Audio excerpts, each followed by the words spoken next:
In today's video, you will learn advanced timing techniques that will greatly improve the efficiency of your Arduino automation software.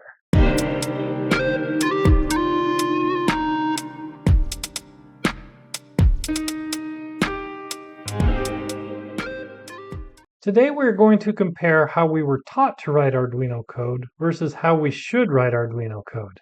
As you will see, the reasons will become quite apparent.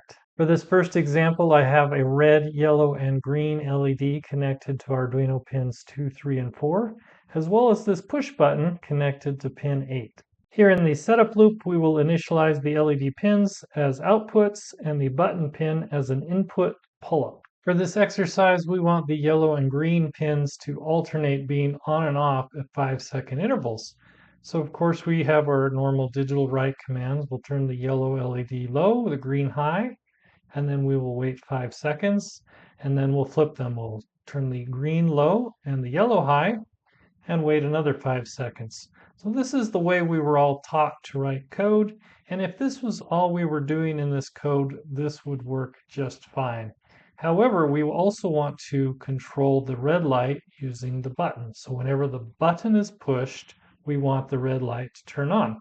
So you write digital write red is opposite of whatever the button is because it's a pull-up resistor. When we push the button, it goes low. Now, as we run this code, you can see the green lights coming on for 5 seconds, and now the yellow for 5 seconds. So that part of the code seems to be working just right. But if we push our button, which I'm pushing several times now, you can see our red light is not coming on. And that's because the way that we've written these codes to have these delays, it shuts everything down and the Arduino stops looking when it sees a delay. Now, if I hold this button down after the yellow sequence, then you can see the red light does come on here, but it stays on. It's supposed to turn off when we let go of the button. And so now it's going to wait a whole cycle before turning off. All right, so let's fix this code so that it works. You'll see here I've added a long integer called last switch. This will keep track of when the yellow and green lights switched on and off last. And we have here our 5-second interval and our Boolean state true we will use to turn on and off the yellow and green LEDs. All right, the setup is almost exactly the same, except that we're going to initialize our last switch variable to the current value of milliseconds. All right, then down here in the loop, we have our if statement. If the current timestamp in milliseconds is greater than the last time it switched plus our 5-second interval, then we're going to flip-flop our yellow and green lights. So we're going to do our state will be opposite of what it was. We're going to update our last switch time to the current clock time. And we're going to write our yellow button to be state and our green button to be opposite of the state. So you'll notice that this section no longer has the delay command for 5 seconds. So this piece of code here will only execute every 5 seconds, and then it'll allow the rest of the time to do other things.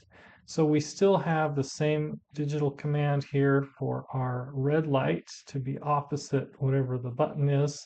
So if we push the button, it should turn on. So let's go ahead and upload this sketch and see if it works a little bit different now. Okay, so we have our green light coming on, and then should be followed by our yellow light. And then if I push the button, you can see the red light coming on and turning off when I let go of the button. And that's operating independent of the yellow and green light. Now let's get really tricky. Say we want each LED to blink at its own rate, completely independent of one another. What do we need to do? Well, here is the updated code for that. So now we have a long integer for the red update time, the yellow update time, and the green update time.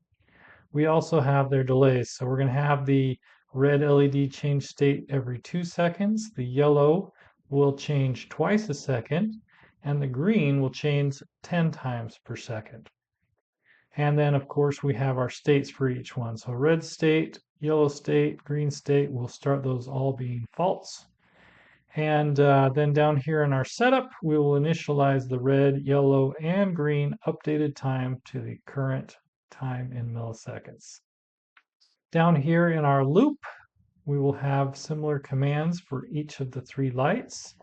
So if millis, the current clock time in milliseconds, is greater than the red last updated time plus the red delay, then we're going to toggle the state of the red LED, make it opposite of what it was, and then we're going to write that to the pin so that it changes the light. And then we're going to update the time for that LED. Exact same things here for yellow and for green. And let's go ahead and update this and see what happens. So now you can see our green light is growing crazy, 10 times per second. The yellow light is also going quite fast. And the red light a bit slower. They're all working independent of each other. Well, the lesson today was short and sweet, but hopefully you found it as important as I do. This is the way to teach your Arduino to become a true multitasker.